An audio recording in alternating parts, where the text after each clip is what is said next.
Menteladani kisah Uwais Al-Qarni, pemuda yang terkenal di langit.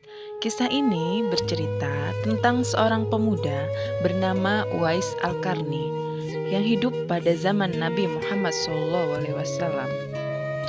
Uwais adalah seorang pemuda yang berasal dari negeri Yaman. Sejak lahir, ia memiliki penyakit safak, timbul bercak-bercak putih di seluruh badan. Uwais adalah pemuda yang soleh dan giat bekerja. Sehari-hari ia mengembala domba milik para tetangga untuk memenuhi kebutuhan hidup.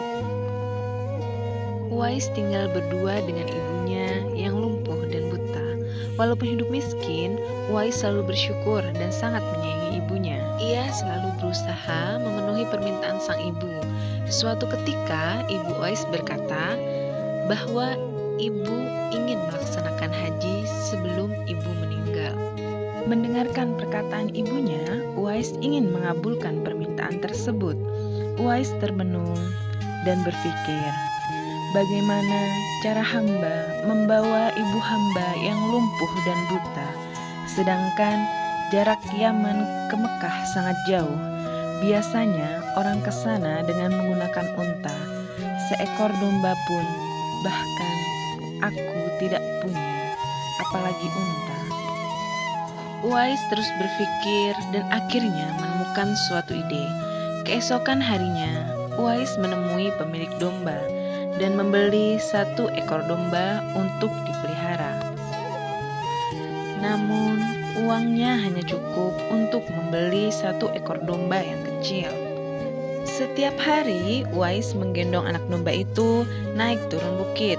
Orang-orang yang lewat tertawa dan mencemooh tingkah Uwais.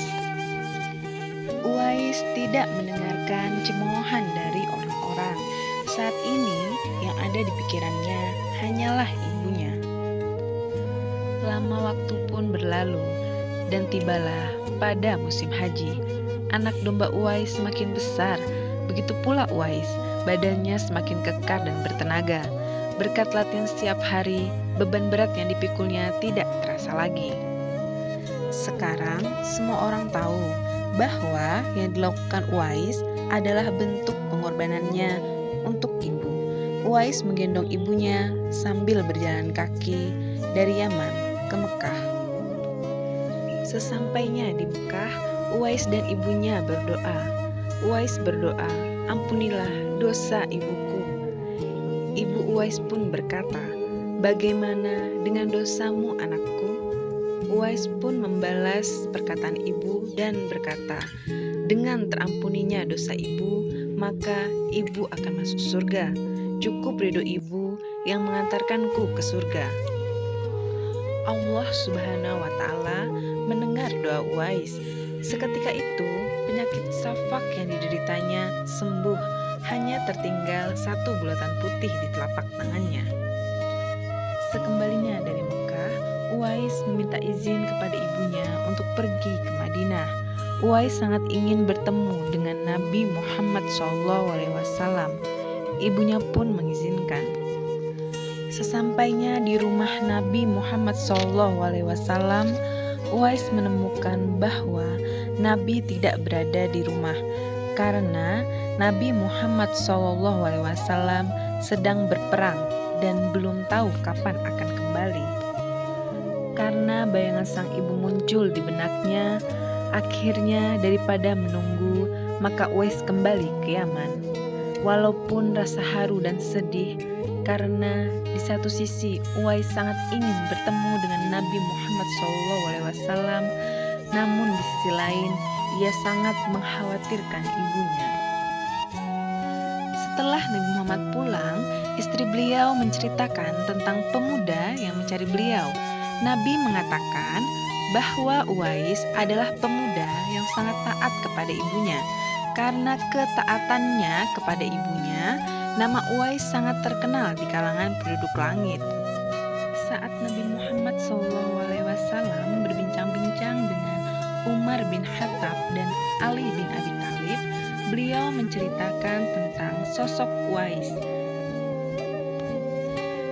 Dan apabila kalian bertemu dengan Uwais, mintalah doa dan istighfar kepadanya. Dia adalah penghuni langit. Sampai pada akhir kematian Uwais, terjadi hal yang sangat menggemparkan. Banyak sekali orang yang hadir mengurus pemakamannya.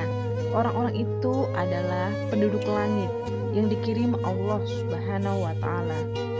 Subhanallah, Maha Suci Allah. Sungguh mulia sosok Uwais Al-Qarni. Dari kisah Uwais Al-Qarni, pemuda yang terkenal di langit, bisa kita ambil teladan atau pelajaran. Yang pertama, bahwa kita harus berbakti kepada orang tua. Yang kedua, menjadi pengingat bahwa kita harus selalu mendoakan orang tua di setiap waktu. Semoga kisah Uwais Al-Qarni bisa kita teladani dan bermanfaat bagi kita. Assalamualaikum warahmatullahi wabarakatuh.